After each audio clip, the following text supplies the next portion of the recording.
I know a guy who took a 3-hour high-speed train, 1,000 kilometers, to buy the exactly same motorcycle he could have bought 15 minutes from his house. Same bike, same spec, different price tag. He came back looking proud of himself. I saved enough for a few extra tanks of gas. To me, that's insane. To him, that's just how you buy a motorcycle in China. Value for money. You've heard this phrase. Everyone has. But growing up in a different culture, a different economy, changes what those three words actually mean. I'm a rider in Shanghai, riding in China long enough to watch this play out. For myself and for the people around me. And I don't think Chinese riders chase value for money the way most people assume. It's not about brakes. It's not about horsepower per dollar. It's something else. So this is a video about how riders in China actually buy motorcycles and what we really mean when we say worth it. First, price. Always price. You'll say that's normal, everyone has a budget. Sure, but that's not what I'm talking about. I'm talking about what happens after the budget. Once the number's on the table, the real question starts. Did I pay too much? Is there a cheaper one somewhere? Doesn't matter if it's an imported bike or Chinese brand. The question is the same. We can accept a bike being expensive. We just won't buy it. What we can't accept is buying it and find out later it wasn't the best deal. That's worth hours of research, comparing dealer price across province, comparing the same model across 5 different cities. That's why my friend got on that train. Even before the price tag, the brand does the sorting first.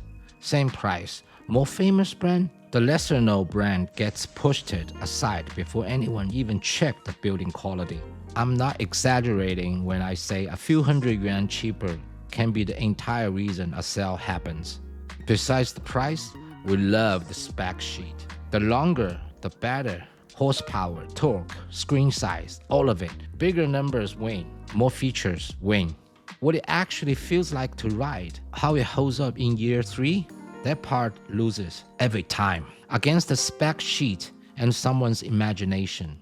We believe in cheap and good.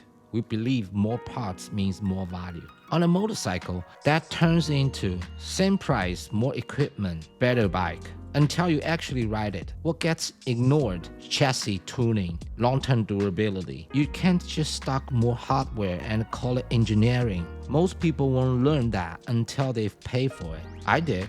20 years ago, I walked away from a Japanese bike known for lasting forever and bought a European one instead. Cheaper, more torque off the line. That pull when you twist the throttle, stronger than any Japanese engine I'd ridden. At that time, I thought this is value for money. Then it broke down, and I couldn't find parts. I didn't ride for months.